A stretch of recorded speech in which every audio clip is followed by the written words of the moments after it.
started.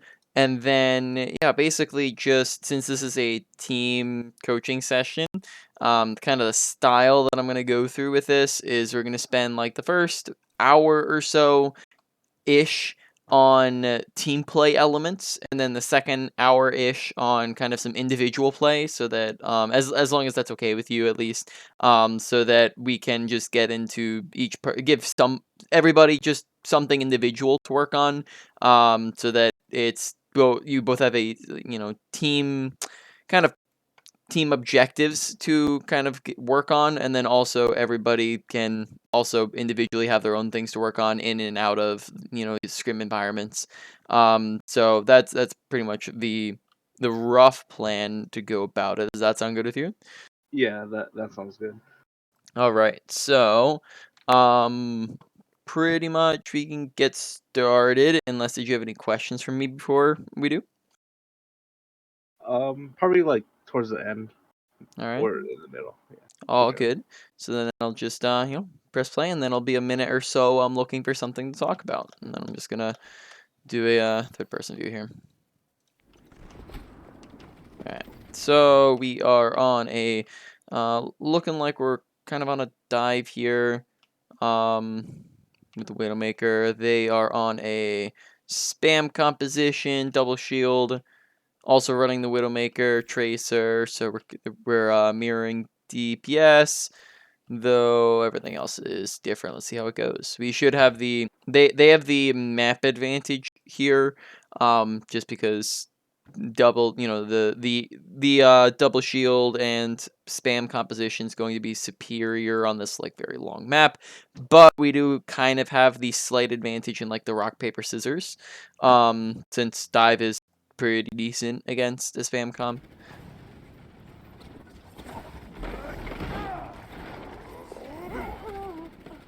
Okay, Widow picks their Widow. That's good. We dive in. We're kind of soft diving.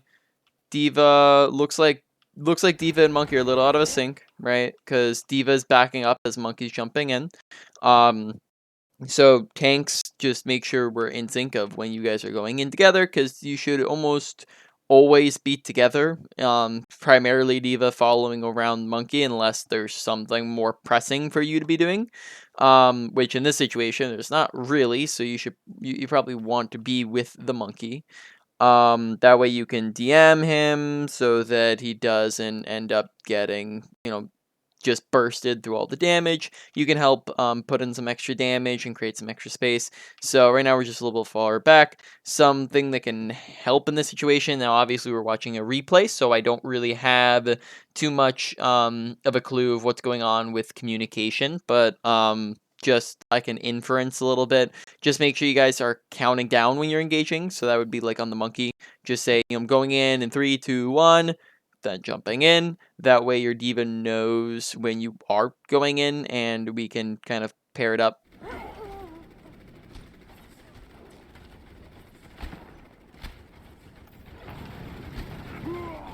Okay. So I am going to say that Brig is probably going to be pretty useless against that composition in this situation. And like with our current comp, we're not really going to be able to get too much value on the Brig pick, I would imagine here. Namely, just look at what we're doing during this whole fight, where it kind of looks like we're just going to be armor pack botting, and that's about it. And if we're just on Brig, if the only thing we're doing every single fight is just oh, why is it not on your perspective? There we go. If the only thing that you're doing every fight is armor packing, then there are a dozen other characters. I mean, not literally a dozen, but there's a bunch of other characters that just do that better than Brig. Baptiste does that better. Zenyatta does that better. Uh, I mean, I guess Zayna doesn't do pure healing better, but he can actually do something from a distance. In comparison, if you're just going for raw healing, Bap does it better. Mercy would probably do it better. Pretty much every other character would do raw healing better than Brig. and therefore, as Brig, you want to be able to get in close to do things. Now, this becomes difficult when you're with the dive because they are going to be uber fast and you are not uber fast. So if we're trying to engage with them, we're gonna struggle to close those long distances, because if we're just walking up without our tanks, then that means that they mow us down, and then if we wait for our tanks to go in, well, we're just going to be too slow to engage. Then on the vice versa, their team's never going to come to us, they're on a spam, right? They're never going to want to run into our backline. So generally speaking, the two compositions that I would recommend Brig with is when the enemy team or your team, right? Like when your team is running a brawl, that's a good one. When their team is running a brawl, that's okay. When their team is running a dive, that is good. And then when your team is running a dive, that's okay. But in this situation, you're probably not going to be able to do a ton. Does that make sense on like the character pick side? Yeah, on my end that makes sense. Like, Yeah. Just because, like, just look how much we're doing here. We're not doing really too much. If at the very minimum as well, just make sure that you're tossing in your flail, your whip shot, right? Make sure you're just tossing that in off cooldown, just trying to get something out of it, because I haven't really seen you doing that. That way you can get Inspire going and do some extra healing. But besides that, you'd be better off on Zen, who can keep up. Baptiste wouldn't be good with your current comp because you're on dive. He wouldn't be able to keep up with it. Mercy would be okay, not the bestest. Let's see what else is there. Lucia would be okay, not the best. Mercy would probably be better. Yeah, so my personal recommendation would probably be Zen or yeah, Mercy. okay. Okay, let's see what happens here, because I kind of looking at your perspective. Okay, so Monkey dives up. Monkey drops back. Monkey moves out of Anna's line of sight, and kind of in towards this end, which kind of puts him in a corner. Might be better off if you ran like more down towards main or something like that, so you're not kind of putting yourself in that corner. Yeah.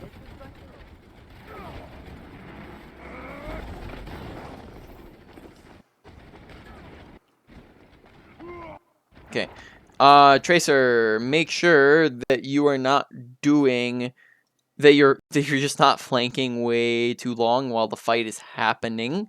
When it comes to flanking, flanks are long and dangerous, and generally speaking, you don't want to flank. And Tracer's a very flanky character, don't get me wrong, but you don't want to flank while the fight is happening, because if you're flanking while the fight is happening, then you're just not going to do anything during the entire fight. So watch this, where we're just off on the side, and we have just not participated at all, and we go to the side, and we go to the side, and we go to the side, and then we saw that we got the pick, our monkey's diving up, maybe we could have engaged from here, or we could have just come with our team and engaged from the top right, or we could have just, instead of going all the way left, we could have gone down main, cutting our time in half, but we go all the way around, and all the way around, and then we wait, and we're kind of delaying, and then we're wait, and then we're going all the way around and all the way around, and then by the time, and then we delay, and then we're hesitant again,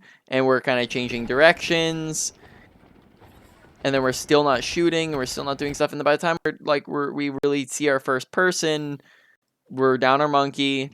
Diva's 1 HP. Did we lose somebody else? No, we didn't. Okay, yeah. So we're essentially just at a big disadvantage here. They seem like they kind of have a little bit more of a handle on this fight currently. But just make sure that we're not sitting out of the fight. You want to make sure you're engaging on it.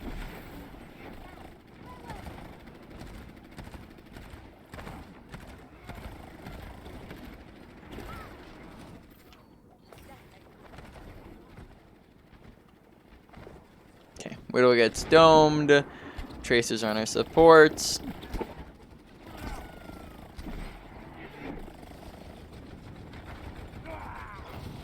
Okay, you guys are staggering, so make sure that when we've lost that fight that everybody's getting out here.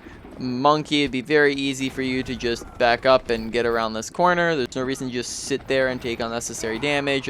We kind of just walk back into it. Currently, you guys are down people, so we can kind of go over this. This is something that, you know, Mango's probably heard a dozen times. Throughout our sessions. How many we've done a lot of coaching in the past, right? So Yeah, like quite a few. yeah, quite a few. So this is probably something that you've heard us go over in the past, and that is just how to tell whether or not you've won or lost a fight. That's something you remember. Yeah, I do. Yeah, yeah. Down two is a lost fight. Yep. To get a little bit more nuanced in it, it's not just down two. It's down 2 to 3 is a lost fight because two people can be a lost fight, but it's not always. We can go into that nuance, but real quick for them, right? 1 to 2, Yeah. advantage or disadvantage, right? When you're up or down, 1 to 2, then up or down, 2 to 3 is a won or lost fight, right? So here in this situation, we're kind of regrouping, right? It's a, let's see, back when Tracer's still alive, right? It's currently a 1, 2, 3, 4 versus 1, 2, 3, 4, 5, 6. So it is down 2. So down 2 is not always a lost fight. Down 2 can be a lost fight. And really the thing that comes into play is that 2 is the middleman because there's a lot of other things that go into whether or not you're winning or losing a fight. Things such as who has better positioning, who has more health, who has more ults, who has more abilities, who has closer spawns, just a lot of other advantages that go into it. So if you come into a fight and you are down 2 and you have no additional advantage, that is a lost fight. So we can look through this situation and go, okay, 1, 2, 3, 4 people, right, versus 6, we're down 2. Do we have any other additional advantage? Do we have superior ults? And you can answer these. So like as of right now, we're coming in with the nano, and then compared to them, they're more closer to window. Yeah, I mean, like currently nobody has ults, right? So we don't. Yeah. That's not an advantage, right? Do we have, I guess, an advantage in just like like this? I mean, you don't really need to think through this one too hard, but do we have a superior advantage in abilities? That'd be like if they used a lot of their core cooldowns, like think BAP lamp, things like that. But honestly, I don't think we need to focus on that too much. Do we have closer spawns? Yeah, but they're not like that insanely close. Do we have superior positioning in comparison to them? No, they have the better Yeah, they have position. the better positioning, right? So we can go through all these, and we don't really have any other advantage. So therefore, that makes us lost, right? When a fight is lost, then you get out. If you cannot, so monk that would be monkey. Monkey, you get out, right? Just because you can, very easily. If you cannot get out, you let them kill you. That would be you, Tracer. You could maybe theoretically do it if you executed it right. But you're in such a dangerous situation. You're better. It's almost certain you're gonna die. So it's better that you just let them kill you faster, so that you don't end up staggering yourself, right? And once again, just to define staggering for everybody else who hasn't heard it a billion times from me, staggering's when you just die late, and when Tracer dies late, well then now that means that everybody comes out of spawn, and everybody has a decision. Either we wait for Tracer, or we go in without Tracer. If you wait for Tracer, you've just wasted a bunch of time, which isn't good. And if you go in without Tracer, well then you die like Monkey, right? And then Monkey dies, and that's now you're gonna go into a fight at a disadvantage. Where you're still a 4v6. And then you could end up starting a stagger train, which is what just happened, where one person staggers, then the next person staggers, and then it can keep going and going and going. Overall, not good. It's a big time waster. So Tracer could have died much earlier. Monkey could have not died at all, and then that means that you guys have much more time to work with. Over the course of a game, this can literally add entire fights to your game that you can just actually be able to use and win. Right Right. Yeah. now, in terms of callouts. that is probably one of the, not necessarily in a, especially in a like ranked environment, but even in a team environment, it's really important. I would say that that right there, what we just talked about, is probably the easiest call out to make that has the highest impact in the game, right? Like it's not the highest impact call out, but it's kind of the easiest call out to kind of track and call and whatnot. Because all you have to do is just say, no assaults, fight one, get out. Right? We just, or sorry, I guess the opposite there. No ults, fight one, go. Like, keep pushing, that sort of thing. Or no ults, get out. No, we lost the fight, down 2 people. Right? You just communicate kind of 3 main points. Don't use ultimates. Fight lost. Reason why fight lost is we're down 2. Also, if you are down 2 people, I forgot to keep going with that. If you're down 2 people, but they're you have a major advantage, like let's say you're down 2 there, but their entire team's 1 HP. Well, that might still be winnable, right? Or let's say you have a big ult combo, or they have terrible positioning, or multiple of those are stacked up, right? Then it's still winnable, and that's why it's not just a hard lock on the number 2, right? It's going to be 2 to 3. So I would recommend call that out. You can have one person, and this we might get in a little bit into comm roles soon. But when it comes to comms, it might be a good idea to designate someone as the person to keep track of that. You can do, when you're designating comm roles in a team environment, you can try out different people. Like, you can obviously have people volunteer for it, like ask, hey, who wants to do this? You have 3 people who say, okay, I'd be okay to do it. Then you play a couple games with each person doing it, right? You play, let's say you have, Soup Plant, Mountain Mike, and Classy, right? All of them say, I want to do it. You go, okay, first 2 games is going to be Soup Plant, then Mountain. For the next 2 games, then Classy. And then you just go with whoever did it best or whoever enjoyed it the most. Whoever's, just whoever it fit the best with. And that's how you assign comm roles, generally speaking. And then that way you guys are able to keep track of this on a regular basis. And they can make that call out on a regular basis. And then if they forget and you notice, everyone else can just feel free to chip in, right? At any point, anybody can chip into that. Make sense, one person who's listening? Yeah, that, well, it does make sense. In my regular ranked games, it works. Mm-hmm. It's just 100%. yeah. In scrims, I just struggle. It's like completely different. Yeah, I mean, in scrims, it's just needs to kind of get into that regular habit, and also it's going to be more, the enemy team is going to be more punishing on things, right? So they're going to punish you harder and stagger you harder in a lot of situations. And there's also going to be more nuance in it because because there's going to be more advantages and disadvantages to worry about. But yeah, I mean that's generally, we don't have to spend too much more time on that. We already, Okay. all right. So now we got a full 6.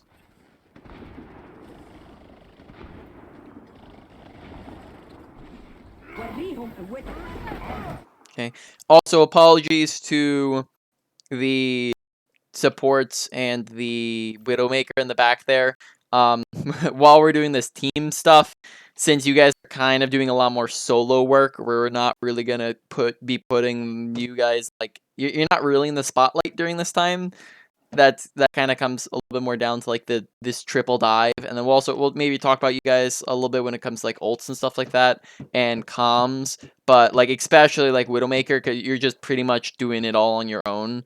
We'll get over to that more when we get into the one-on-one stuff, but you're not really gonna. I mean, I'm not really gonna be talking too much on the team play of Widowmaker unless you're doing something drastically off, if that makes sense.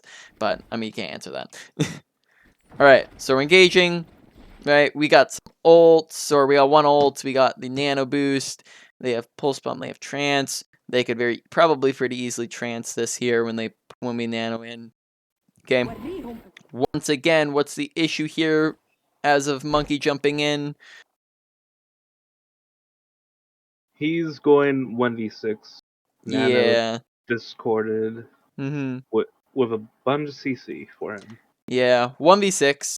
So nobody else is set up for it. Once again, Diva, you want to be sticking to Monkey's butt pretty much most of the game, with some exceptions being like you're trying to ult, or you are trying to eat an ult, or you're trying to you peel back and save your supports, or you see somebody who's 1 HP. Right? There will be opportunities for you to go and do other stuff, but when those aren't the case, you default to following your monkey around, right? Whereas a lot of times here we're not really following our monkey.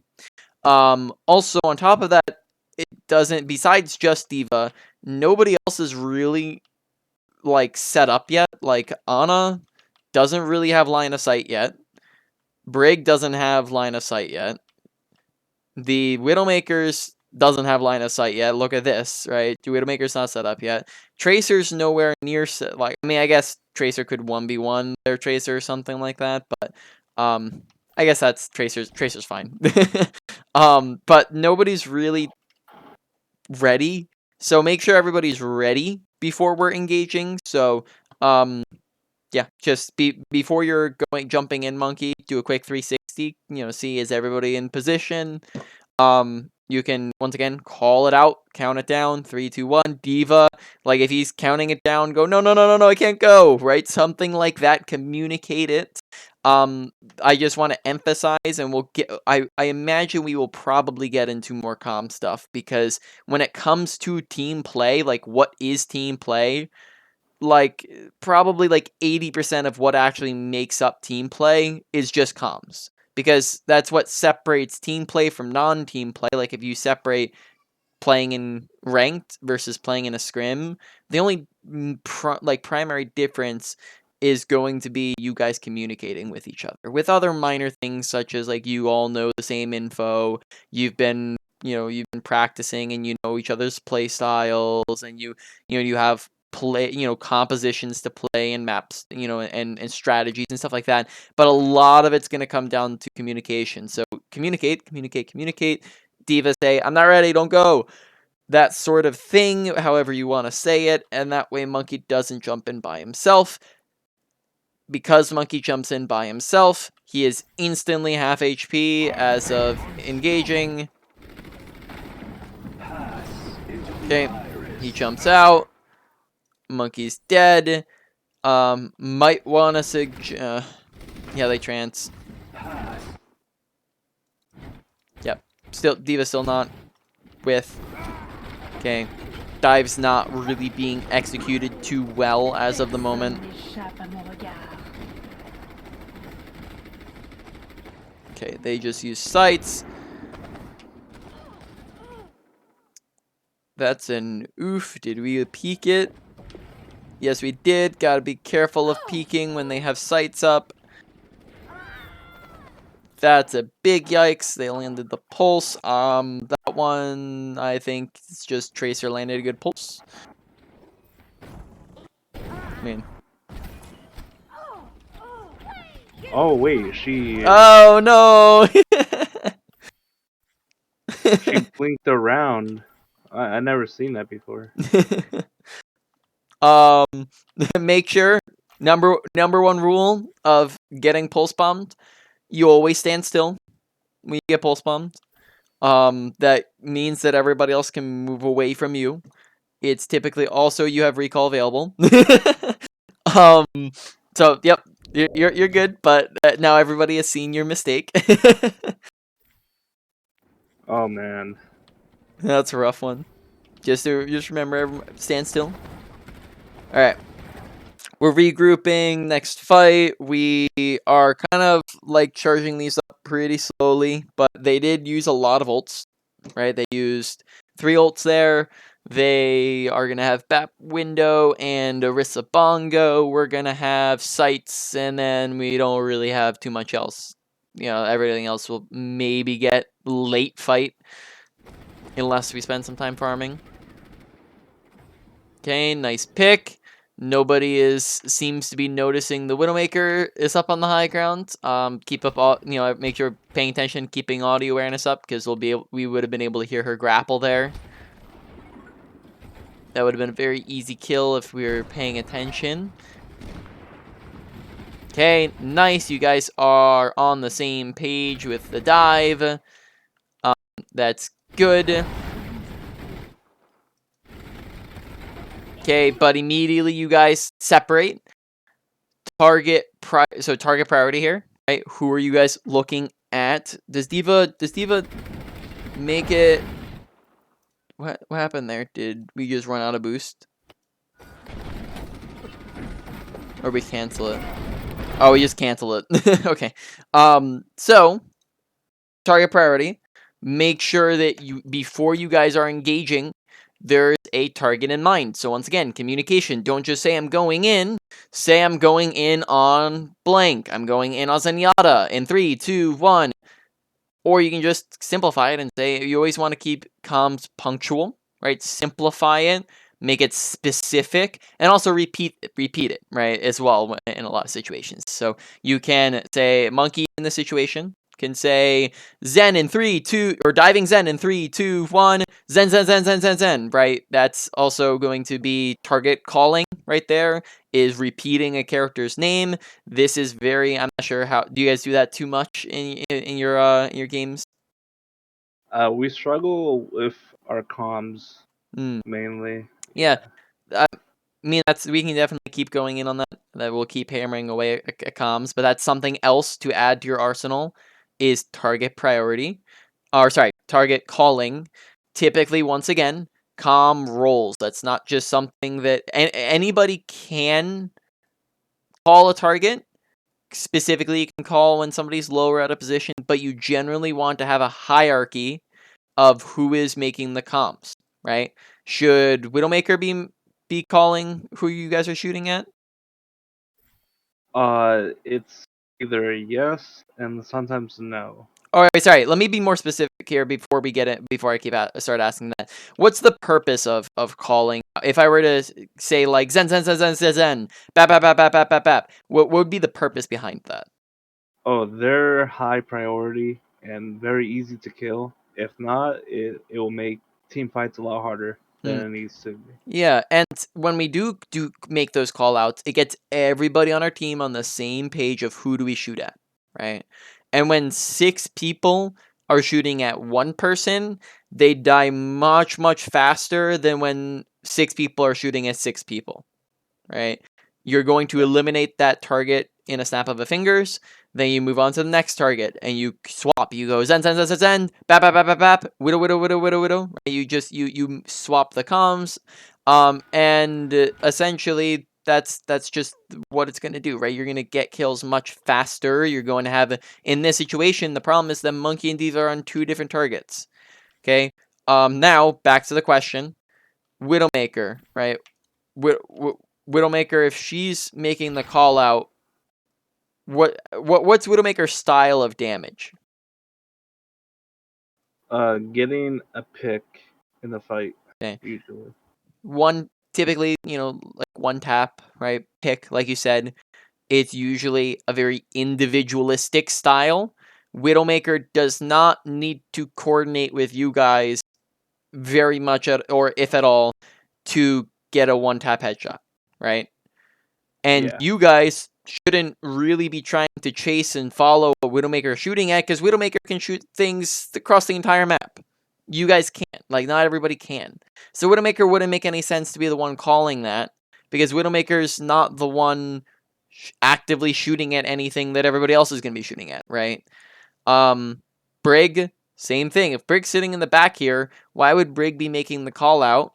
Same thing with Ana. Why would Ana be making the call out if Ana's not the one shooting at anybody? Right? So, typically, generally speaking, the person to make the target calling is the main tank. because the main tank is the one leading the charge. They're the one jumping in first. So generally they decide who you're going on and then they'll call it. They're also a lot of times they have very consistent damage that relies on the team also shooting at what they're shooting at to actually get the kill. So overall, generally speaking, tank in a normal team environment, the main tank is, which would be like your monkey Reinhardt. They would be the primary target caller, and then you can have like a secondary shot caller, which a lot of times would fall to the off tank, right? The Diva, Zarya, Hog, that sort of thing, right? They would be the secondary shot caller for, let's say, Monkey dies, or Monkey's walking back from spawn, or Monkey's just 1 HP and has to sit out of the fight. Then Diva would have to would be the one to kind of take over during that time frame, as the primary target caller, and then everybody else can do what you call echo calling. Is Diva will, or sorry, Monkey will say Zen, Zen, Zen, Zen, and then everybody else will start to chime in and say Zen, Zen, Zen, Zen. And then what that does is that it means that they're kind of acknowledging Zenyatta's the target. They're saying, I also am shooting at Zen, and that also helps to kind of overpower and get everybody on the same target. If you have 3 people yelling Zen, then that maybe gets some people to pay attention to, oh, maybe I should be shooting at Zen. That sort of thing. So that's some more comms on that. Here, we're just very separate, where everyone's on their own thing. Okay. Okay. Tracer can also be participating in who to shoot at. Okay. Going a little far. Widowmaker cannot see what the heck is happening. Widowmaker should probably be pushed up to see what's happening. Anna and Brig cannot see what's happening. One of you should probably be pushed up to see what's happening, right? There's no reason for all 3 of you in the back here to be sitting on cart while the fight's happening up here. They, in this situation, like, maybe it's also a little bit of an overextension because you guys are pushing really far. But we have 2 extremes. We have one half of you guys that are pushing way too far, and like there's no reason to be going that. I mean, yeah, I don't know. It's hard to say, but it's just really far when it's just you and Diva there, right? Tracer, you're good. You're on Widowmaker. Everybody else here, none of you can really see what the heck is happening over there. So, Anna, Brig, maybe have someone stay cart. You could have Anna stay cart. You could have Brig stay cart. You could have Widowmaker probably shouldn't be on cart, but either I put one of the sports in cart, and then the other 2 people should be pushed up. Right, push up with the tanks. That way you're able to participate, because for all intensive purposes, this is a 2v4 at the moment. Because everybody else is too far back. Okay, Diva gets demeched. Tracer, you're having a real rough time with that Widowmaker. Oh no. No, she was 1. Oh no, alright. We'll get to some of that stuff when we get around to solo play. Okay. They have Bongo, they have Sigma Flux, they have BAP Window, we have Sights. We just used Primal. Think we have Diva Bomb after we get Remech, and then we just used Pulse Bomb. We also got Rally here.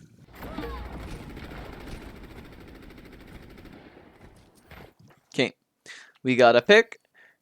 Right now, Bongo's around that corner. We can probably just play really passive and wait out Bongo. Shouldn't be a big reason why we should be like hard pushing into that. Uh-oh, Widowmaker got rolled there. Don't re-peek the same angle if they're already looking down it.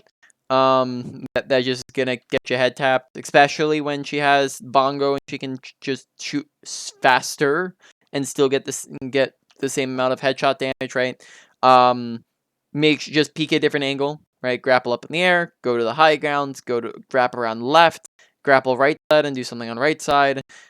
You have a bunch of different options. Just don't do the exact same thing if they are already looking there, because then it's just a really easy headshot for them, because you just walk into the headshot. You could also alternatively wait a couple seconds and then repeat, because then they might look away. Okay. Currently, it is a 4.5 v5. Monkey. Little far forwards. Pay attention to where your team is. You don't got your diva, and your supports are not. You're not in line of sight of them. So probably not the time to be peeking into 5 people. So make sure once again you're checking where's my team at.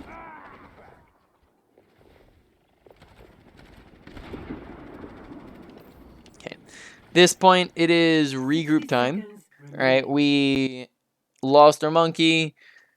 Notice how the Brig and the Ana start backing. Yeah, Diva and Tracer are pushing. This is not the time for you guys to be pushing in. All systems checked out. 60 seconds. Because we're probably going to get staggered. Yep, Diva's going to get staggered. Tracer gets staggered. Oof. Alright, so between those 2 staggers so far, we've probably lost at least 1 fight. Yeah, that's right. Okay, we're all here. Got some ults. Okay. Monkey jumps in. Once again, Diva's lagging behind, so it's either not... I mean, I would imagine it's not being coordinated well, but then also Diva, it's on both of you guys. Communicate, but then also make sure you're paying attention. It's a both and there. Okay. Rally, right? What is... So if... I think here. So if we're running dive, right? And Brig is going to struggle to keep up with the dive, then when is the optimal time to be rallying here? Is that going to be before or after they dive? During the dive, like in the mid fight, not the Yeah. start or not the end. Yeah, if you're able to keep up with them, then yes. If not, then it'd be better to rally before they engage and get armor on them before they all go in. If you're able to, if you're able to run in with them here, then that also works. Because it kind of looks like that's the case.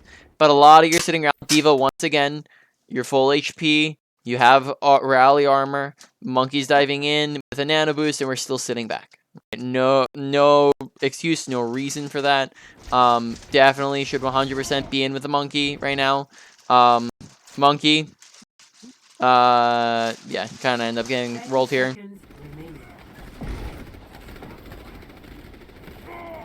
Yeah, okay. Once again, make sure everybody's on the same page. If we're nanoing Monkey to engage, make sure, Ana, that you can see Monkey to continue to heal Monkey. Whereas, let's say... Sorry, excuse me, just had someone walk in the room. So, yes, let's say you don't have to worry about Widowmaker. Like, would you even be able to see Monkey? No, he's like a mile away. You can't even, right? We'd have to walk so far around the corner to even be able to see him. Tracer and Diva, nobody's following up with him. Monkey's hard engaging, and neither of you are pushing. Everyone's sitting back, right? So everybody's out of sync, and this has been happening again and again and again with the dives. Call it out. Coordinate it, and then also make sure that you guys are actually helping the monkey, because the monkey's just going in by himself every time, and it's painful. Monkey kind of just gets rolled because he's not getting the support that he needs. He's not getting healed. He's not getting extra damage. And then even with the nano boost, he's getting rolled. And that's because we're not executing dive properly. When we're executing dive properly, that means that we're all coordinating and going at the same time and diving in together.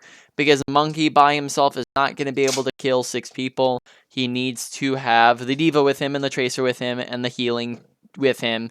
And that's when he's actually going to be able to accomplish something. Into the iris.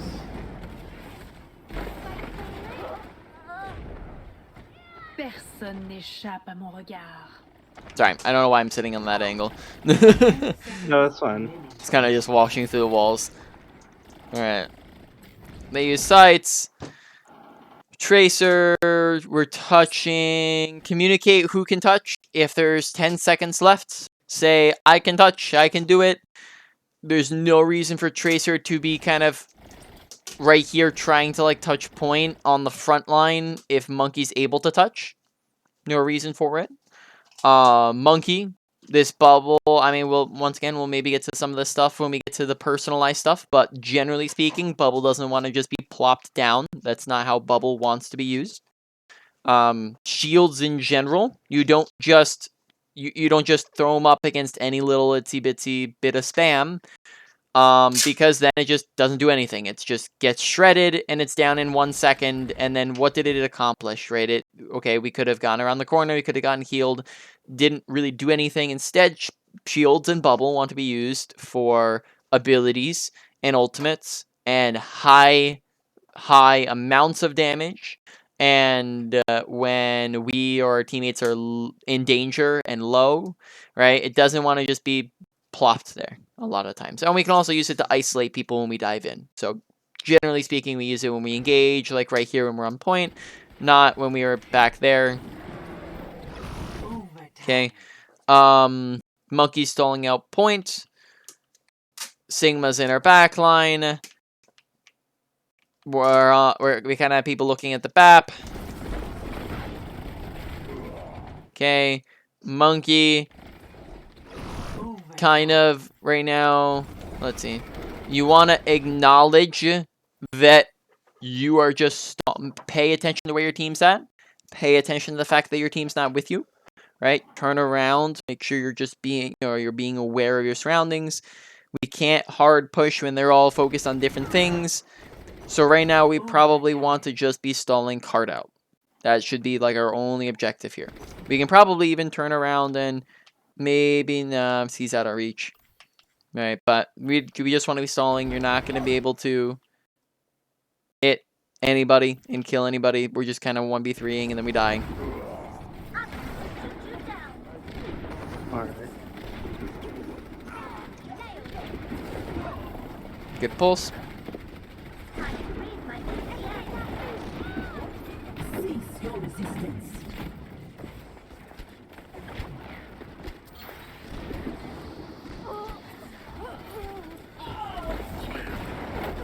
Widowmaker's fragging. Widow did it. Yeah. No, he clutches. Personne n'échappe à mon regard. Okay. Time's up. Nice.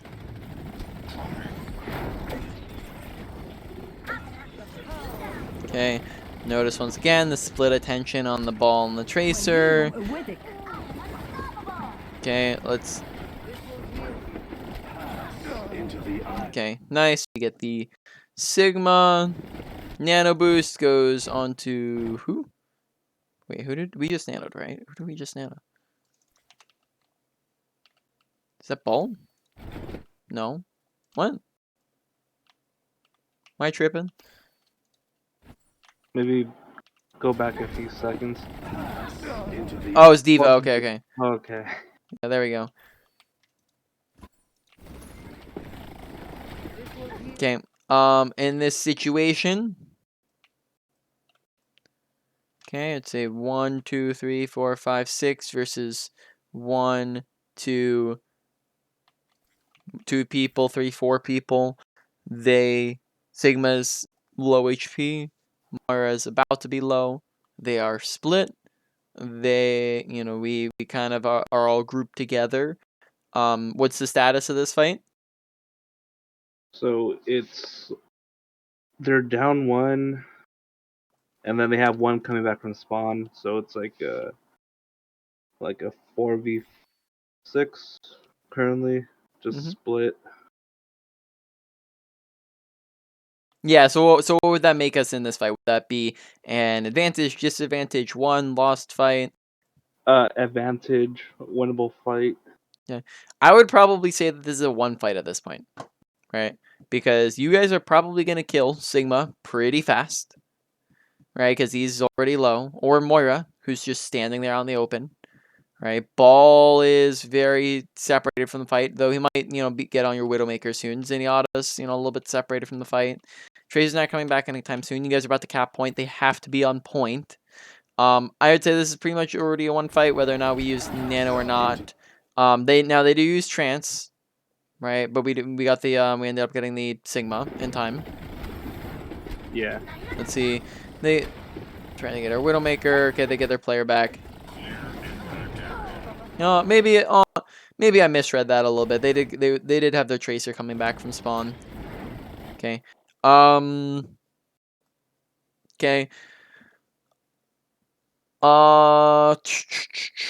Anna, you should not be on cart at the moment, right? When we are about to cap point, the one place the enemy team needs to go is to point. That therefore makes it the most dangerous place for you to be standing. So instead of standing on point where we have limited visibility over the fight and also are in the most danger, stand back a little bit. Maybe play more towards here or more towards here where we actually have better visibility and that puts you out of harm's way. Okay, now because we're putting ourselves in harm's way, that just makes it so that we get picked here.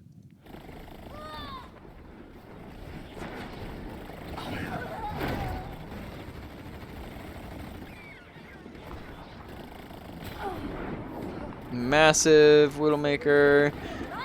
You guys, very big clutch there. The Alright. payload has reached the checkpoint. Question: you guys play dive very frequently, or is it just like what would you say? Like how would you guys describe like what comps you play?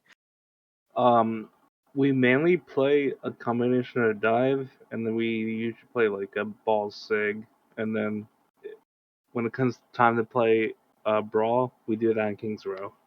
Okay, sounds good. So why don't while we're still on this like team play section, sorry we're not going through too much of this, but Yeah, that's fine. there's a lot of stuff. But we're still in this team play section. There are two things we can go over, and I just want to get your see if you're interested in that. And one would be team compositions and how they function, interact with each other.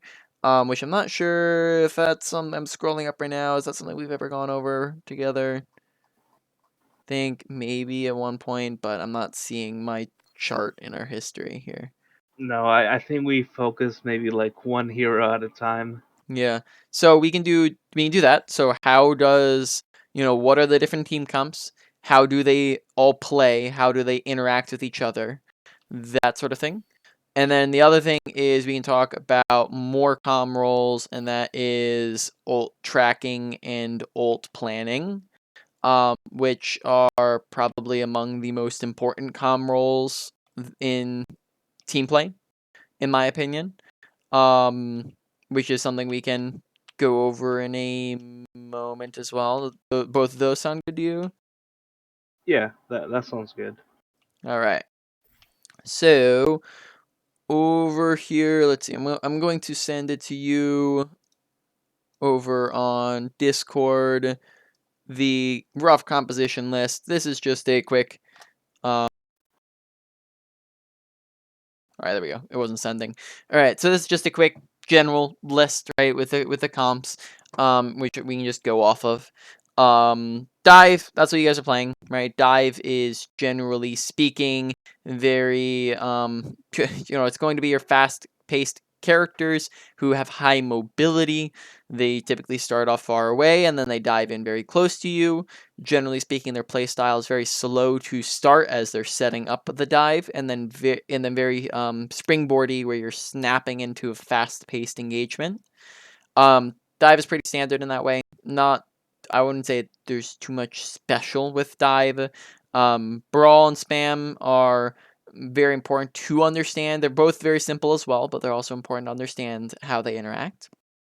Spam compositions are going to be what they're running here. That would be like, or sorry, what they were running. That would be like your double shield, Rissa Sigma, you know, your snipers, long ranged characters. When you are running that composition, you want to play far away because that's your specialty. And when that's your specialty, you want to place at a slow pacing because the longer the fight drags out, the less value they get, where you can just shoot them and go pew pew bang bang. Imagine if you were on a dive or a brawl and you just sit around and sit around and sit around. Well, then spam can shoot you and you can't do anything back to them, right? Brawl is the exact opposite. Brawl is a very, you know, it's like your standard typical Ryan Zarya, right? They inherently are very close ranged characters, therefore they need to play fast, or else they give the enemy team value by where they can't do anything, right? If we're just sitting around, then they don't do anything, whereas the spam can do stuff, right? They can spam damage in. So Brawl needs to play fast and close, spam needs to play far and slow. That makes them exact opposites. So you need to be playing that correctly, right? Making sure that you're playing your comp correctly, not playing Brawl too slowly, not playing spam too fast. When you're running kind of a hybrids in like a ranked environment is inherently like a negative connotation because it just means that you're kind of on nothing in particular. A lot of times it's just like your deathmatchy play style where you're not, everyone's kind of doing their own thing. In a team environment, though, those can be actual compositions. Like I think maybe like a double bubble, Yeah, where double bubble. yeah, Was it 6-man with Sombra? 6-man Every dive. character. Is that what you're saying, or? Yeah, 6-man with the. Well, that would Oh, that would be a just dive variant.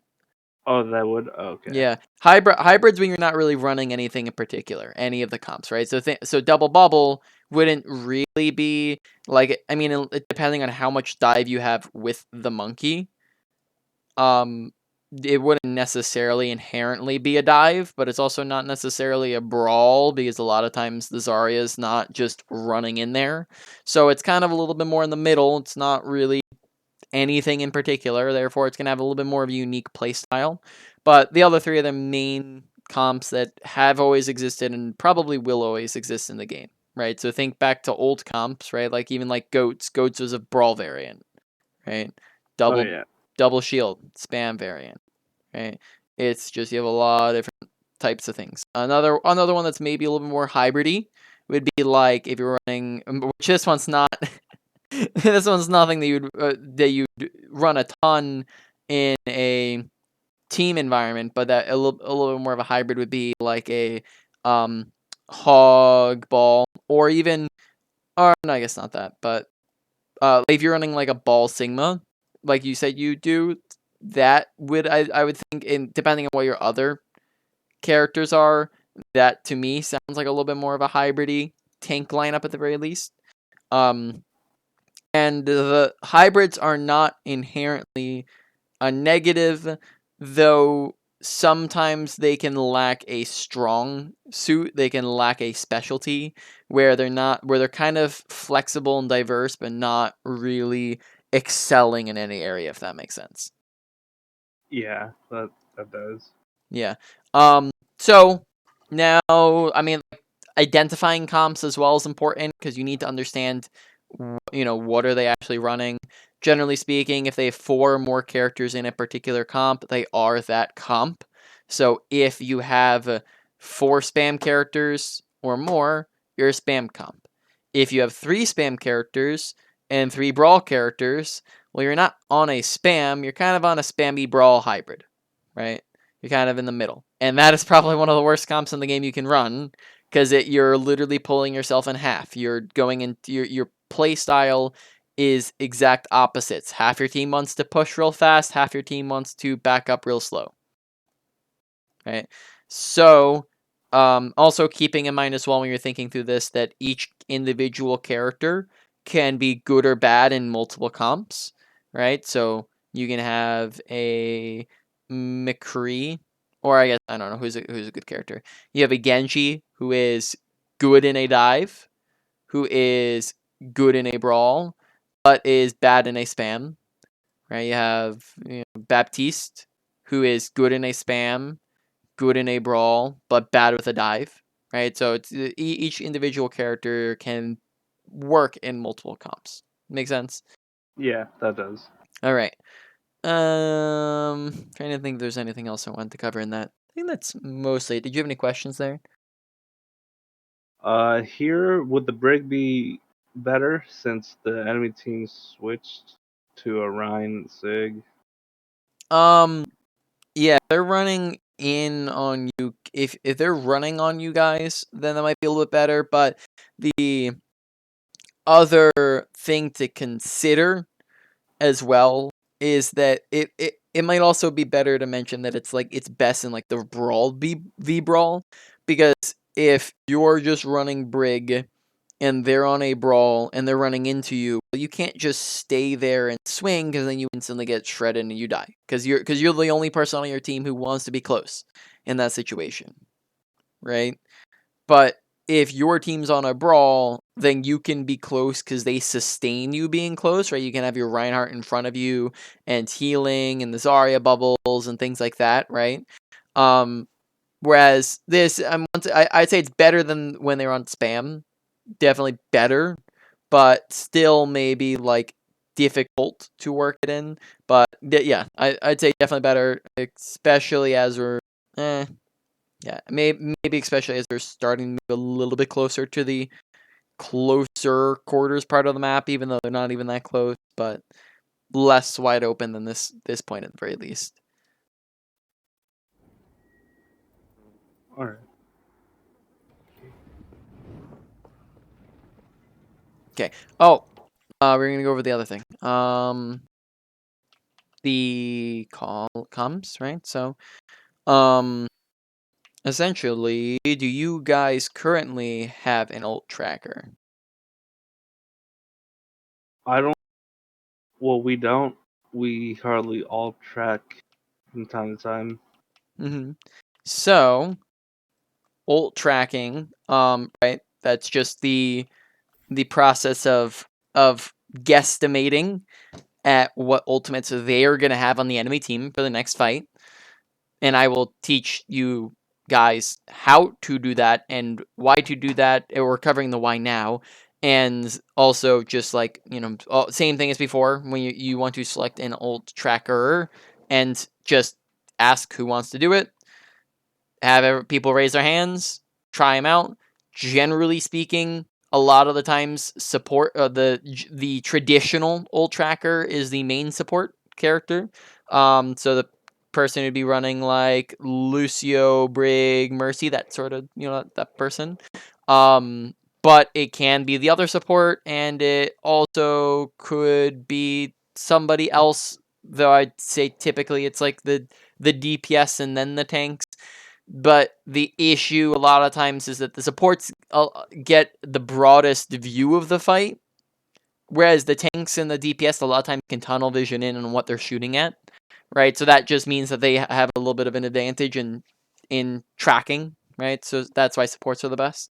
So I'd try to maybe start on your supports, and if not, then don't worry about it. Anyway, it's okay to do somebody else. But why you want to do it is because it lets you prepare, right? Generally, the comm in between every single fight of the game, proper comms are ult tracking, right? You have 20 seconds to work with for the in between fight period, right? Ult tracking, ult countering, and then ult planning, right? So ult tracking, ult countering. Countering can either go to the planner or the tracker. Doesn't matter either way. But it's essentially just, okay, now we know what ults they have. What are we going to do about them? Right? And that's the core thing. If you know what they have and don't make any plan, well then yeah, it's sure it's great that you know, but it's not really going to be super valuable. When it really becomes valuable is when you come up with a plan to counter it, especially think like big ult combos. Right now, it's maybe slightly important. In another game, it might be even more important when they have like a Nanoblade or a Grab Dragon or something of that sort, right? Where you need to know when it's coming and you need to know when they have it, and you need to come up with a plan against it. Or let's say you have like a Nanoblade, right? Or you have a Grav Dragon, and you need to keep track of their defensive ults. Do they have Trance? Right? When was the last time they used Trance?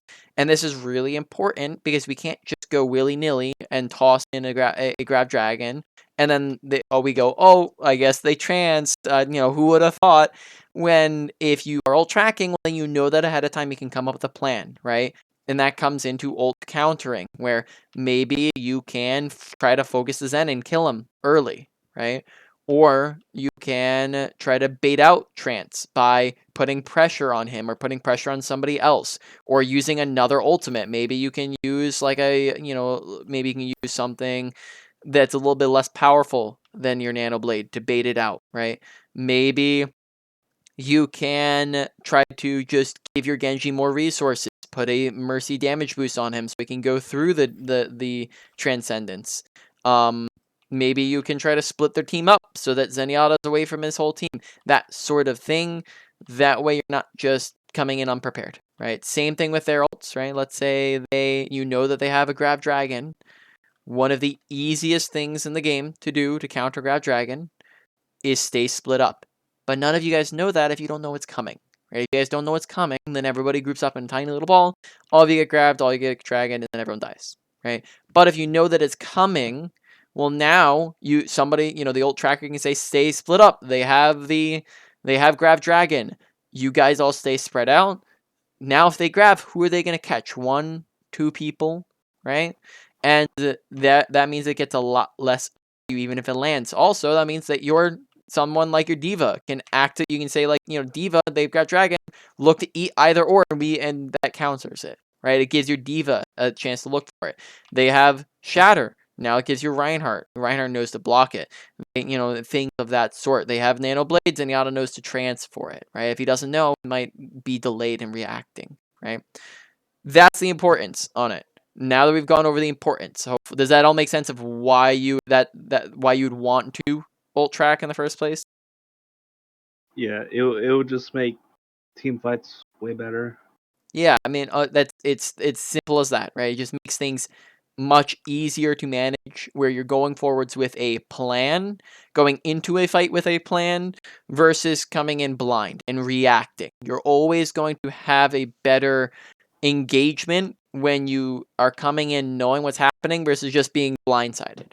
Like imagine here if Widowmaker comes up and knows that Tracer's there and comes up and one taps her versus coming up not knowing Tracer's there and then just gets one clipped, right? Is a major difference in knowing versus not knowing, having a plan and not having a plan, and reacting versus just coming in ready for it, right?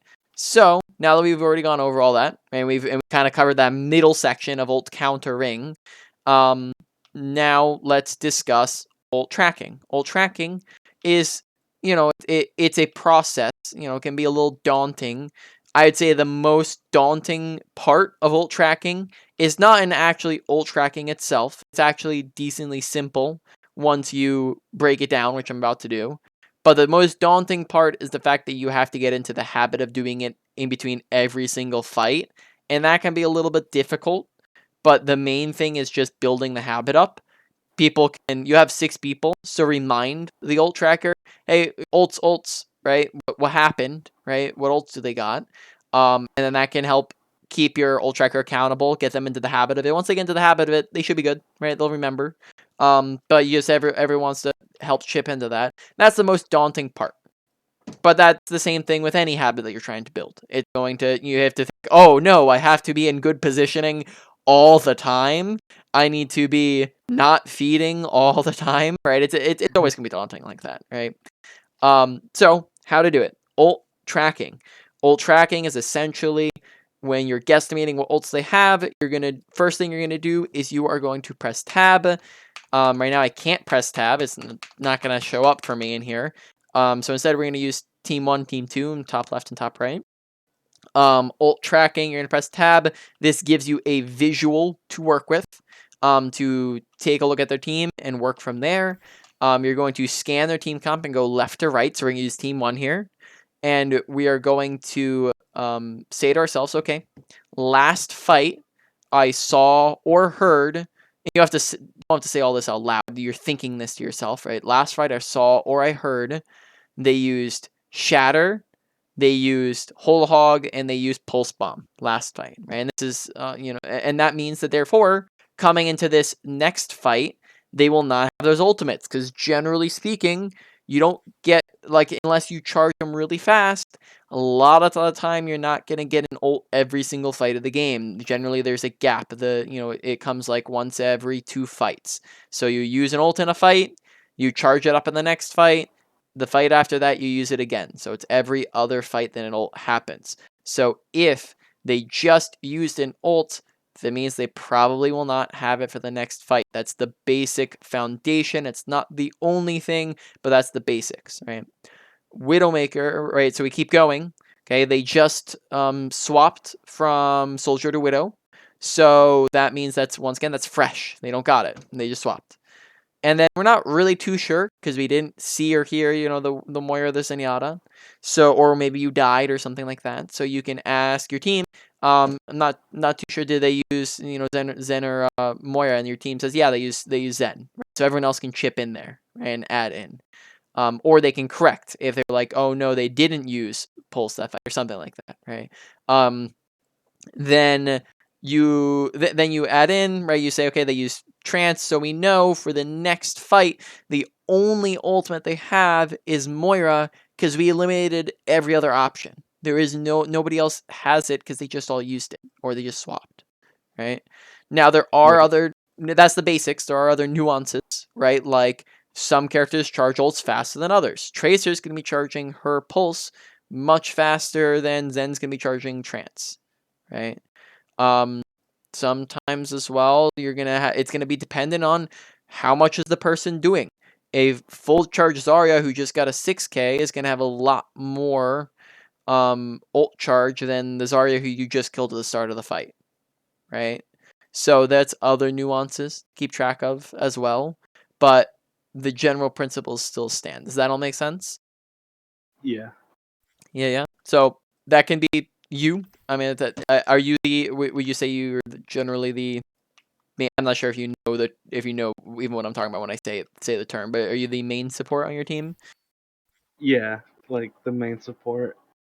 Yeah. But I'm thinking of switching it out to play tank because Mm-hmm. that's what I'm more familiar with, and he coached me on Okay. most of the Yeah. tasks.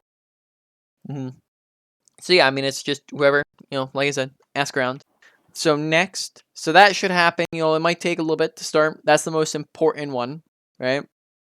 Then comes ult countering. Once again, that can be either you, or you can leave that up to the ult planner. Next comes the ult planner. The ult planner now is going to take over, and they're like the shot caller. They're the one taking the reins, and they're saying, this is what we're going to do next fight. They can come up with the countering. In fact, that might even make sense for them to come up with the countering. I mean, it's kind of up in the air. It doesn't really matter too much. But they either, or sorry, I don't know where I'm going with that. Restarting. The ult planner will take a look at your team's ultimates and say, okay, this fight we have this ult, this ult, this ult, this ult. What are we going to do with it? Right? Like, what the heck am I going to, what are we all going to use? This does multiple things. This one stops over ulting. So if we have 6 ults, a lot of times you don't want to use 6 ults. If they use 6 ults, they use 5 ults, they use 4 ults, go ahead, right? Because you can match them. You can match and go a little bit over and be fine. But if you use 6 ultimates and they used 1 ultimate, well then you guys just way over ulted, unless it's like last fight, right? Because then now what happens is you guys don't have any ults for next fight, right? So if you are calling out which ults to use, that can mitigate over ulting. This can also help combo your ults better when you guys are planning them, right? So you can come up with combos that you might not otherwise remember to use or think about, right? So the ult planner will take a look at that. So your team honestly in this situation doesn't have too You can maybe say I'm gonna like slam into a pulse or slam into a bomb, but there's not really like too much to combo in this situation. But there will be if you're running other things that that you want to remember. Like, hey, we have dragon, we have nanoblade this way, we have grab dragon, we have pulse grab, we have sigma dragon, right? You can go on and on and on and on. There's a ton of different combos you can use, right? Yeah. So that's going to just that it's it's pretty simple. That's that. You call what your you call what you're comboing, call what you're using. Generally speaking, if you're coming into a standard fight, you're going to use about 2 ultimates. And then you can also set conditions. You can say, okay, we're going to come to this fight, and we're going to use our rally and our diva bomb.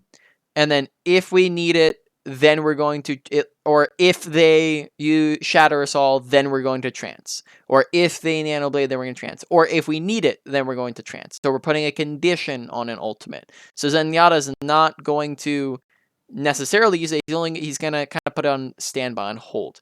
But then Ball and Tracer are not going to use their ultimates because they weren't called unless they find the perfect situation, or the fight keeps going and you know that it's necessary, like you use 2 ults and they use 2 ults and you're like, okay, we need to use more, right? That sort of thing. So there will be overrides here. There will be situations where you won't listen to the comm, but generally speaking, you guys will hold on to it because it wasn't called, it wasn't necessary. Make sense? Yeah. Yep. So that right there, both of those combined, will greatly up your team coordination and what you're planning and what the heck are you doing for the next fight. That's about it. Why don't we go through different people now?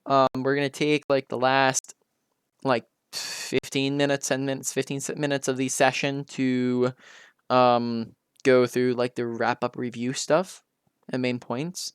And then we're going to use the next, so what, that's 45 minutes from now. So we're going to use the next 30 minutes-ish to go through each person. That means if we got 30 minutes between 6 people, do the math for me. How much time do we have for everyone? 30 divided by 6 equals 5 minutes. All right. So we got like 5 minutes per person. Wonderful. You could skip me. I can skip you. All right, man. I mean, it's up to you. I can also just I'll set up like a timer on my right side here, so I can just like have that up as we go along here. 5 Okay. minutes. Start now. Let's go, balls. Do it. All right. Typically, don't want to grapple right next to you because then that means that you don't really have any room to swing with. Okay. Okay. Probably not the best ultimate. Generally speaking, here, firstly, one issue is that we're not able to slam into it, which means that we can't really get them into it. The main thing it does is it kind of separates the Widowmaker, and we get Widowmaker. But we can't slam into it, which just means that they can just run out of it. It's in a very... the other main thing is the timing of it. It's just before the fight begins, which just means that they could now just wait for Widowmaker to come back for it, and then it doesn't really get as much value as during the fight. Generally speaking, it's rarer that you will want to use an ultimate in between fights, whereas during fights is generally where you want to be using it. Let them come out. Don't try to fight them in that room. You don't as Ball, you're not a brawler. You don't want to be stuffing yourself in a tiny little room again with 3 people because you're gonna get shredded. So let them come out a little bit, then swing and slam. That's just not the play here. If you want to get in a little bit of damage, maybe you can, grapple. Instead of grappling in, you can grapple like up and slam just Sigma and then roll out of the way. That sort of thing is just a little bit too hard of a commitment here. Okay. We kind of got to safety and we got both healers on us. probably not a reason to use our shields, because now that just means we once again don't have it for when the actual fight begins.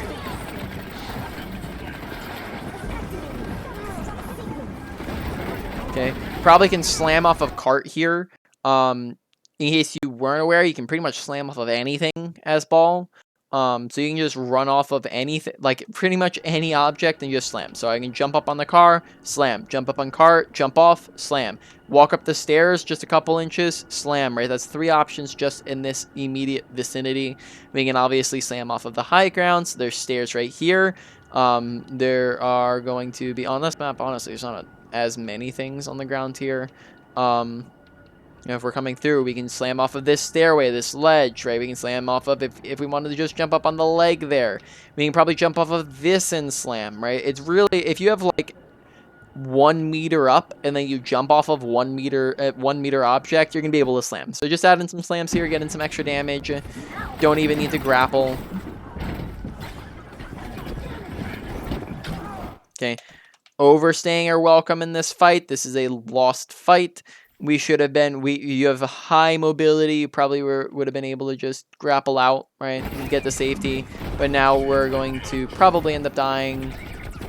Oh, we just barely, oh, we probably could have gone out left room. Oh, we did it. All right, just barely. Probably could have gotten yourself killed there very easily. That's how I was in the beginning before this coaching session. Yep.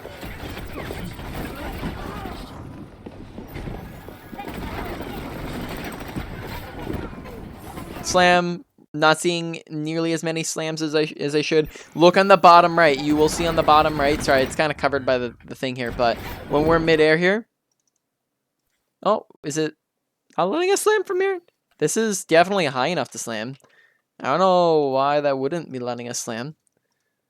It's saying that we cannot slam. That's strange. Okay. I'm not sure why. Maybe it didn't let you and you were pressing the button. You should have been able to slam there. Or that is a replay bug and it was going to let you.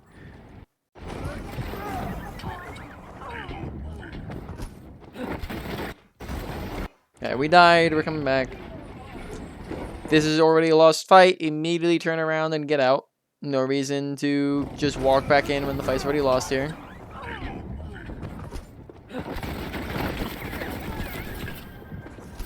Okay.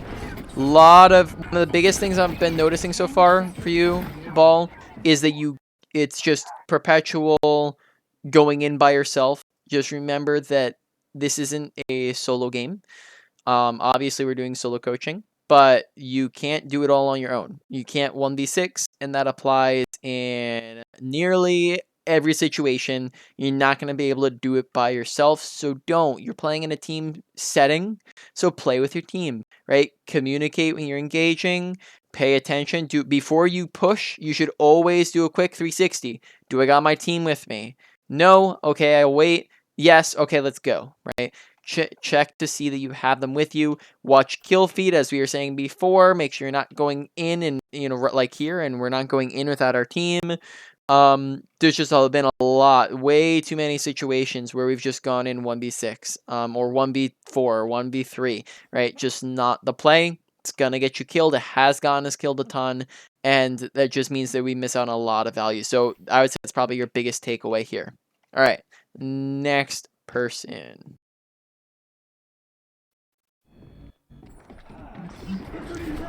All right, next round. 3. Oh. Oh. Hello? Okay, I didn't. Okay. Well, let me get that back up. I don't know what happened, but That's weird. I'm still in the game. huh. All right. Well, let me get that back up.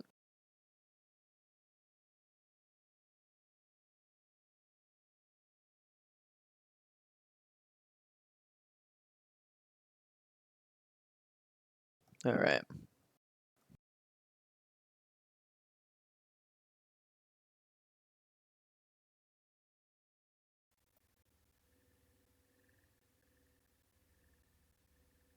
All right, here we go. I'll restart your timer. No worries.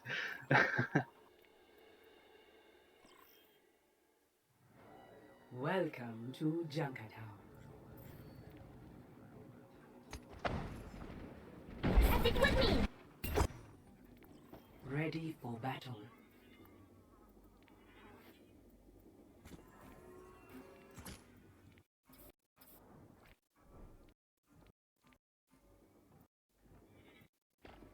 All right, timer is now restarted.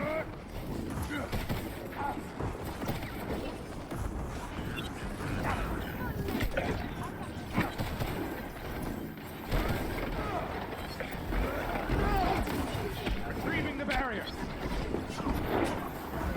Okay, decent grasp.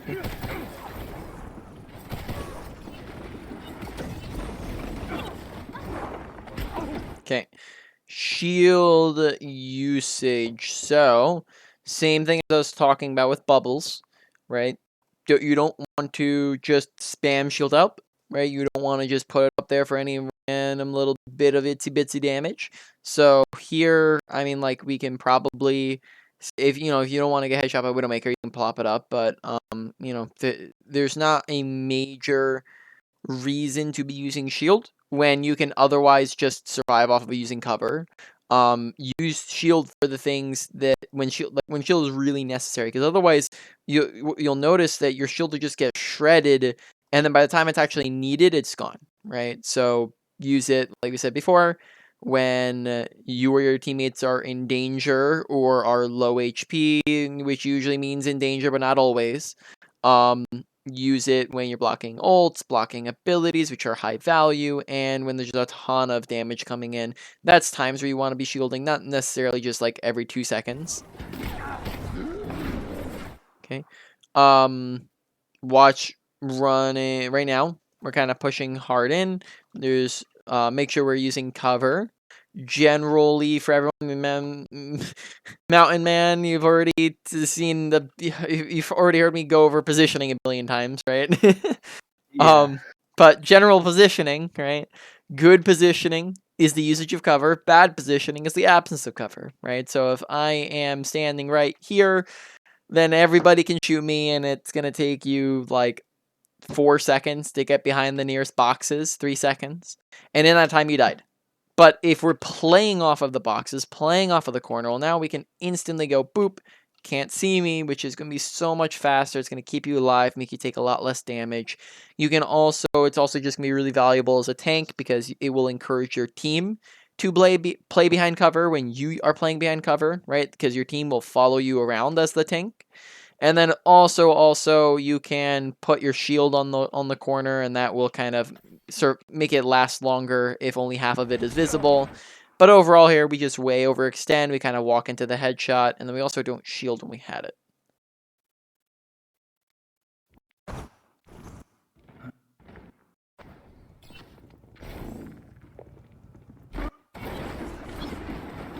Okay. Nush, I didn't see that. Maybe a bit of an unnecessary drop. Right now, you guys probably want to, if you have your whole team here with you, which you do, you guys want to be positioning on this high ground, because on every single point, generally speaking, of an escort map, which not a lot of people think about this, but every single point you have 2 fights, right? So think first point here on escort map, you have the first fight, which happens kind of along this stretch right here, right? And then the second fight, which happens right around the end, right? This point, first fight, happens along this stretch here, maybe this first bend. Second fight happens near the end, right? Along the second one, okay? Third point, first fight happens along this first stretch or this first bend here, either at the beginning or at the bend. Second one happens either at this bend or at the end, right? So every single point is generally speaking going to be 2 fights long. It will be more fights if you lose them, and it will, I mean, as the attackers, right? It will be more fights if you lose them, and it will be less fights if the defending team staggers themselves. Right? Here in this situation, if we're positioning where we are currently, we're not going to be able to touch the point, like the cart, really, until it's like here. And at that point, it's still 2 fights. Like, if we lose the fight, are we going to be able to get a retouch? It'll be very difficult. Yeah, the answer is probably not. If the cart's already here and all of you die, then they're just going to cap before you get a retouch. Maybe like one person could go a fast character and get back, but generally speaking, you want to be just generally speaking, you want to hold closer so you can get 2 fights in rather than 1 fight in, and this is also going to push them off the high ground. I apologize. I kind of used up your time for like some team stuff there. To suit plan. Main thing I'd say for you, man, just make sure you're sticking with your other tank. And then here take some aggressive positioning, right? Just because positioning up here will give your team a lot more space as well as allow your team to touch much sooner and engage the fight sooner. All right. Widowmaker. La veuve tisse sa toile. Very nice. Watch the res. Now I don't think that you're gonna actually be able to stop it here, but you do see the damage boost, right? So you know Mercy's there. You can maybe try to stick around in case she screws up the res. You could very potentially get ready to go and grapple over and SMG her to death while she is trying to res, right? That's an option. You can throw a Venom Mine on the dead body to stop her from resing. The main thing is you know that there's Mercy there. Don't let her get away with a free res, right?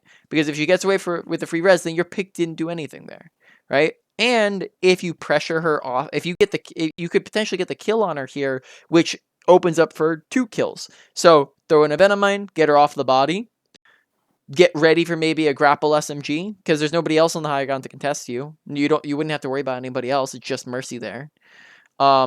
And then also, I mean, we kind of just walk away from it.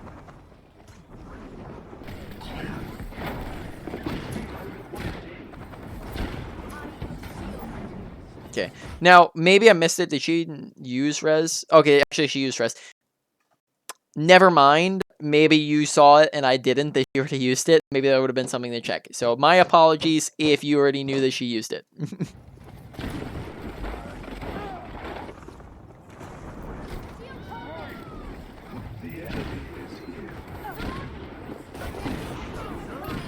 Very nice. You're kind of dominating that Widowmaker. Great aim so far. Very nice. Woo! Man, where'd you find this guy? Uh-oh. That's the drawback. All right. With when with all great hit scan aim comes the awareness, the lack of awareness that I meant for that to rhyme and it didn't go anywhere. No, that's fine. I'll try to come up with a rhyme for next time. But yeah, that seems to be a common trend usually. But in this situation, audio awareness, visual awareness, keep your eyes, keep your ears open, pay attention to your surroundings. Audio awareness for everybody. Open up your settings, go to sound, master volume, make sure it is loud enough. Loud enough is subjective because everybody has different sound settings. Music volume, turn off or down as often. That can clutter with audio and just add a lot of extra nonsense in there. And then also make sure that you have surround sound enabled on your headset. If it is not an option, then go and use in-game Dolby Atmos for headphones and turn that on. That's your in-game version of surround sound. And then besides that, you could have all of those settings be perfectly fine and still have bad audio awareness if you're not actively listening. So keep your ears open for footsteps, gunshots, abilities, ultimates, and that way you're not walking backwards into mines.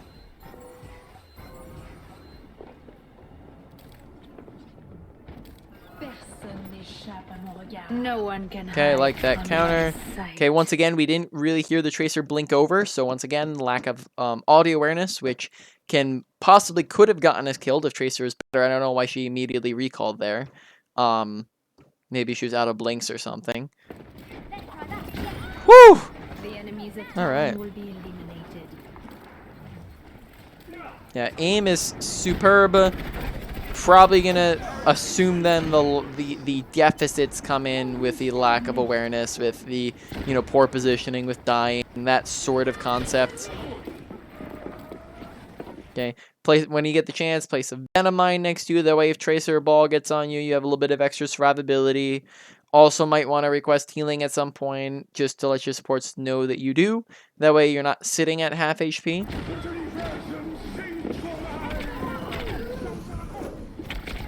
All right, we kind of forgot where she was gonna recall to because we kind of don't really think about, oh, she's recalling on top of me. We also, right now, should be immediately, as soon as Tracer's on top of us, we should be immediately grappling away. Just grapple like, do something like this and just turn, grapple the ground and try to get back to your team, like get near your brig or something like that. Or just get away from Tracer because you're not going to be able to win that 1v1 when you're 40 HP and Tracer's on top of you, right? Not going to happen. So here we kind of slowly walk away. Better to try to just grapple out immediately. So yeah. So far, at least in this current moment, with the 5 minutes that I watched you, your aim was superb. Maybe it's inconsistent. I have no clue. I watched you for 5 minutes. But if that were to be consistently good aim, which I saw you popping off on first point as well. If that is consistently good aim, then look to the other areas that you're lacking. Think about your surroundings, watch your surroundings, make sure you're staying alive, and just make sure you're putting yourself in positions to use your aim. All right, moving on. Red Mudkip.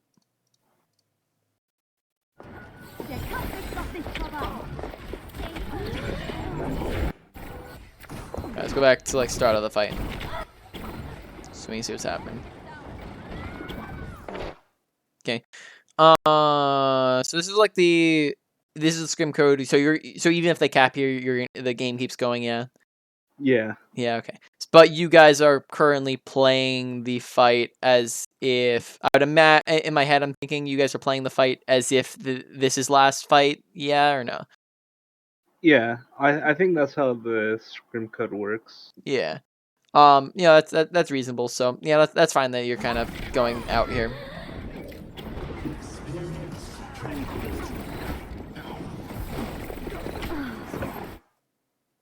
Okay, kind of running around on cart might be better when you see that you have other people with you.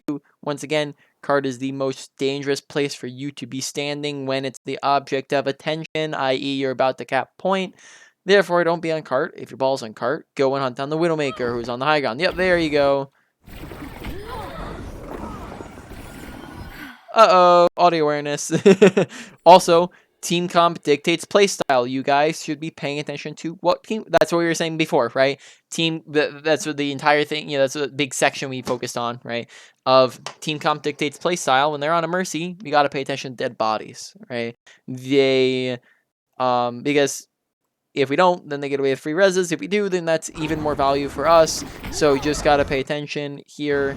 Keep your ears open. We hear Mercy walking around. I actually didn't. Maybe it's because I was talking over it, but I didn't hear her initiate it. But make sure you're keeping your ears and eyes open, watching for Mercy. Uh-oh. Seemed to mess up the blink there. I think we blinked to the side when we meant to blink forwards. Alright, so there, we messed up blink, we messed up pulse. Okay, we recall.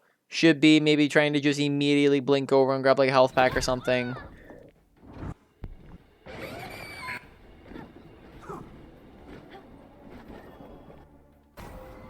Okay.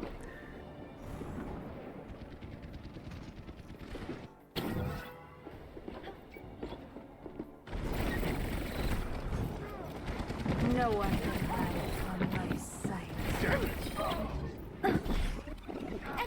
Okay. Unnecessary recall right now. You're not going to have that for 12 seconds. That saved you about like 10 HP. If you think that was going to save you high ground because you dropped off, note that on this point, every character in the game can get at the high ground instantly by using the robots. Right? However, I guess tanks I think have a harder time on this one, but they can do this one where you can walk up this leg, jump on the little wires, come up on top of this guy, and then you just walk around and you're up to high ground. Other side, you can jump on the leg, just keep jumping up them, right? Jump up the leg, jump onto this little ledge here, jump up to this little box here, and then you jump up to this little bend in the metal, and then from here you can jump across to this, and then once again you're up, right?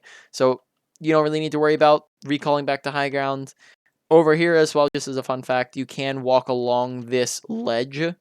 Not tanks, but any other character can walk along this ledge, so that's handy for some flank options.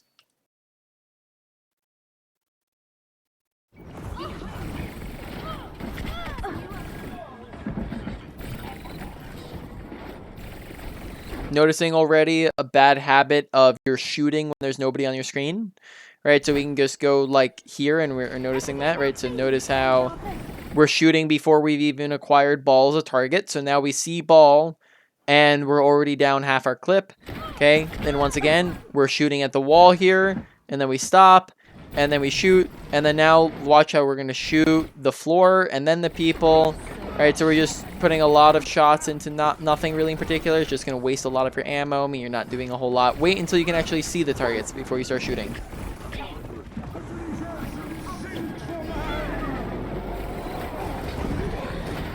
Recall, recall, recall. Perfect situation for a recall. Get all your health back.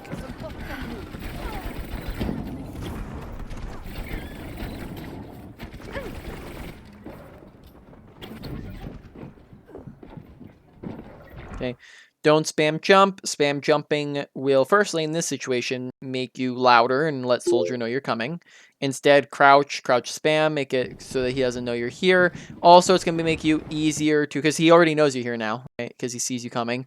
Also, it will make you easier to headshot if you are spam jumping. So don't just jump, generally. Okay. Get within your preference range. Tracer's preference range is 10 meters from enemies. Can go slightly further than that, but Tracer suffers from pretty extreme fall-off damage. So the further away you go, the less damage you're doing.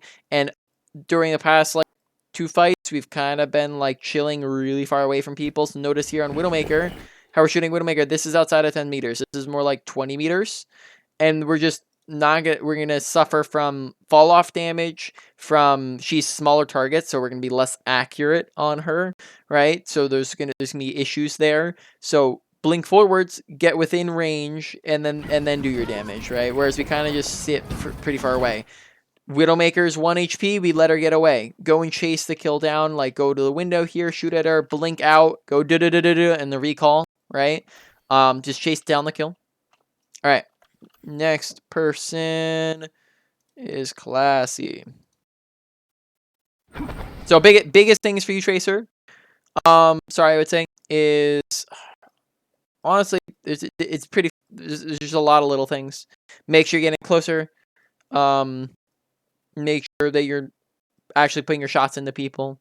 I'd say a lot. If I were to continue doing a session with you, I would say probably a lot of what you are struggling with seems to be the opposite of Widowmaker, where Widowmaker seems to be getting a lot of high impact value, but is maybe going to struggle in areas of like staying alive to do that, or yeah, that's probably the biggest thing, right? Of staying alive to get that high impact value, or putting yourself in position to get more.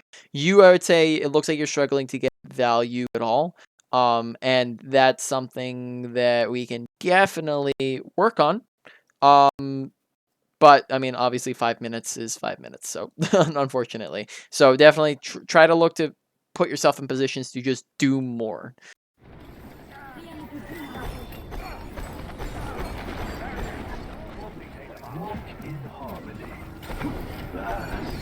The shadow of doubt.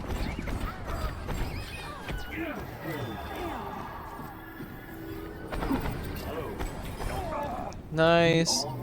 Watch the spam jumping.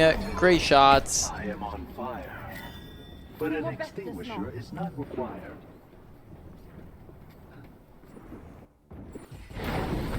There is disquiet in your soul.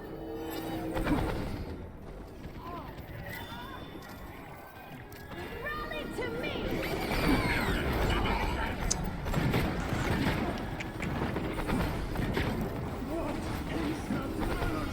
No one can hide from my sight. Into the iris.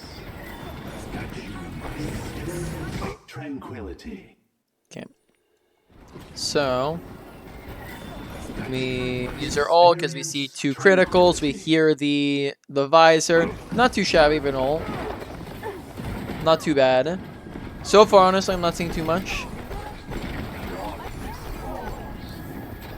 I like you're doing a great job of knowing when to use your left click versus right click.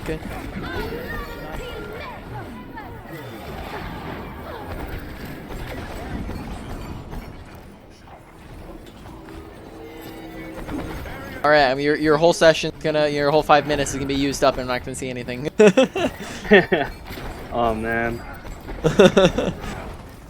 All right, so far, I mean, honestly, it's not too much. Maybe in between this fight, could be repositioning back up to a high ground. Maybe taking the robot. That might be helpful. Just to have that superior positioning. Make sure you're applying Discord to what you're shooting at. Right. Replace by default. Maybe replace that orb on something else that needs it.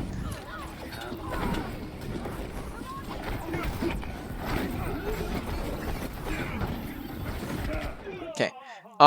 Putting yourself a little bit too far into the fight. You're just a little bit too much there. You should be further back. You should be like towards the back of your team, not towards the middle or the front of your team. You're kind of just, yeah, not using enough cover. Maybe instead you could have been playing in this back room where you can still see stuff, but you have access to the health pack. You can back up this way. You have cover to use, right? That sort of thing. So kind of a combination of lack of cover, little bit too towards the middle of your team rather than kind of behind your team. Let them cushion for you. All right, that's game. Let's go back to the start. Help me!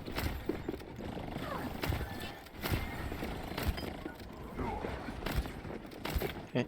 Watch overhealing. Overhealing is when people are full HP and you are still attempting to heal them. This will accomplish absolutely nothing, right? It'll waste all your time. It'll waste your ammo. So watch health bars. Make sure that you're not healing when people don't need it, essentially. Instead, use that because the alternative is you can use that time to reload, to do damage, to look at somebody who does need healing, to use abilities. There's a lot of different things that you can do with that time. You're going to be okay. Okay. You're powered up. Get in there. Okay. Here, monkey dives in. You're powered up. Get Okay. in there. Diva. Yes, Diva is half. Who is in more danger, Diva or Monkey? I mean, you can answer this. Anna's not here. Okay, well, I'll answer that for him. So it's Monkey. Yeah, Monkey's in more danger. Therefore, you probably want to be looking at Monkey, not at Diva. You can, if Diva walks in front of you and tries to fly to the fight, then look at Diva. But Brig's also right next to you as well. Also, probably want to like follow up Monkey with like a nade, like chuck that in after Monkey, because you can get some purples, which would make his dive very valuable. But then also you can probably as well get some as on top of the purples you can maybe get some healing on him. All right. Last one, 5 minutes. Here you go, man. Do you want to do Brig or do you want to skip to when you're playing a different character? I think I mainly play Brig this whole time. All right. Yeah. All good. Yep, throw in those whip shots. We're kind of just sitting around. That's going to proc Inspire. Like, you should, off of cooldown, be using whip shot just every single time you get it. Because that's going to mean that you constantly have Inspire going. That gets additional healing, additional ult charge. Health pack. Here, this is overhealing. She's full HP. So, firstly, doesn't do anything at all. Also, wastes your valuable resource. Also, be very hesitant to use your packs in between fights, because this is where you want to be recharging them for the next one. And they're also going to be most valuable during the fight, not in between the fight where Anna can heal herself, or maybe, you can toss one pack and recharge the other 3. But just be wary about using them all. Make sure you're just recharging them. Uh-oh. Yeah, you're doing the good thing. We're just waiting. That's why you should overheal. Right, watch health bar. So right now we're gonna come into the fight. We're not gonna have any. Don't whip shot, bash first thing. Oh, there you go. You did bash, but we can't. You kind of gave her an opportunity to. Oh, she didn't have recall. She could have, if she did have recall, she would have been able to recall out. Also, she probably could have blinked out, right? So, first thing you do is bash her. That way, she doesn't have the opportunity to, get away. Here, once again, more overhealing. Watch, note it. Look at health bar, full HP. Here, D.Va, that's okay. But the issue is that we just used all of our packs again, right? So now we have 0 packs. I think, if we just used the one on D.Va, that would have been okay. Okay, good whip shot. Okay. I think overhealing again? Yeah, overhealing. Yeah. Full HP. Big major thing I'm noticing so far, right? That will just right now the only thing we're doing is pack botting anyways, and then even that we're not getting a lot of value on, right? So now the fight is happening, fight starting, and we got 0 packs, right? Push, push, push. We are not defending Ana against anyone. They have one single Tracer, and that is it. Tracer is also not currently anywhere near us, right? So Tracer's not near us. Ana also can fend for herself. It's like you'd really only ever need a Brig to babysit Ana if they're running like more dive characters or more flank characters. One Tracer, Ana can deal with that. You can turn around and pack her. You can turn around and whip shot, but you don't need to babysit Ana because now that would mean that you're dedicating like an entire character to stop one character, and then Tracer can just go shoot at other characters. Okay, go closer, push into the fight, push cart. Kind of the main thing here is that we're just existing. We're not getting value. We're not participating. We're just staring at the fight as it unfolds. And that partially is our character, but then also partially is how we're playing our character. Second pack was overhealing there because the first pack was enough. I think it does like 120 or something like that. So second pack just went too much. Over third pack was way too much. Right? Right. Yeah. So packs, overhealing. Oh no, dude. So packs is definitely the name of the game there. Whip shot.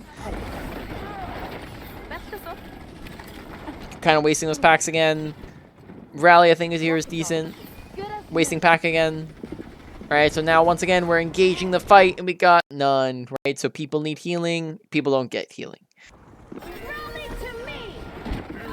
Okay. Here, we rally.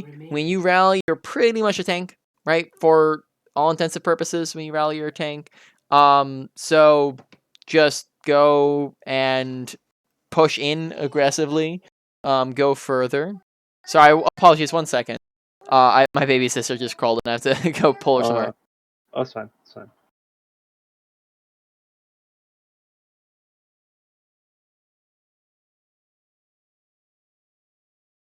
Alright, I'm back. Okay, that's fine. Alright. That is about time there. Alright. Main thing, Alright. as you saw, pack usage. Also, like I was saying, you are essentially a tank when you have rally. Push, don't just sit. Push, push, go, go. Here we're just existing once again. Right now, it's like we're playing like I don't know, tower defense. Playing tower defense in Overwatch.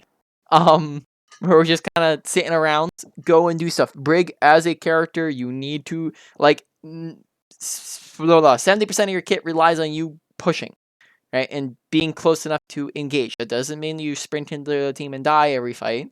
It means that you need to be able to land bashes and flails and whip shots and be able to do, actual damage, right? Otherwise, we're not getting bashes and stuns. We're not getting flails. We're therefore not getting healing. When we don't do any of that, we're not, and we're also not getting whip shots, and we're not doing any of that. We're going to charge our ultimate so much slower. So essentially, that once again just means that the only thing we're doing is packing, and that's it. That's like the only part of our kit that we're utilizing. And there's just a dozen yeah, there's a bunch of characters that do that infinitely better. All right, wrap up, review, main points. What do you guys need to work on? Comms, big one, right? That's the most important thing when it comes to team play, right?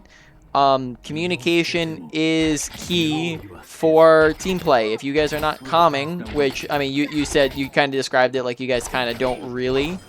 If you guys aren't calming, then you guys are essentially just, you know, a random team of 6 anyways, right? You know each other, you're playing with each other regularly, but there's just no coordination. There's nothing there that makes it unique.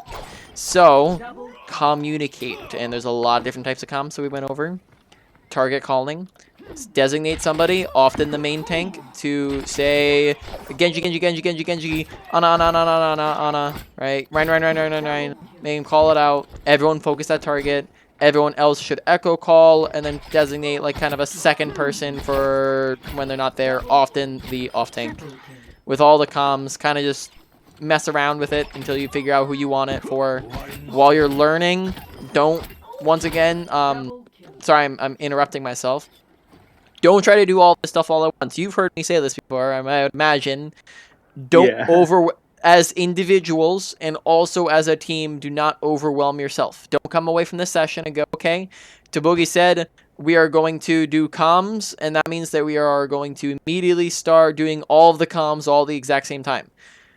Don't do that. It's not going to work. If everybody's trying to do it all at the same time, it's just going to be a clutter of everybody's saying their own thing, no one's paying attention to anything, and it's going to be so difficult and confusing, and then you're going to go, he was wrong, comms suck, because it's not working out. So, instead, comms is a massive category, because like I said, that's just team play, so if I said work on your team play, you'd be like, alright, well, what part of team play? So, don't do all of team play.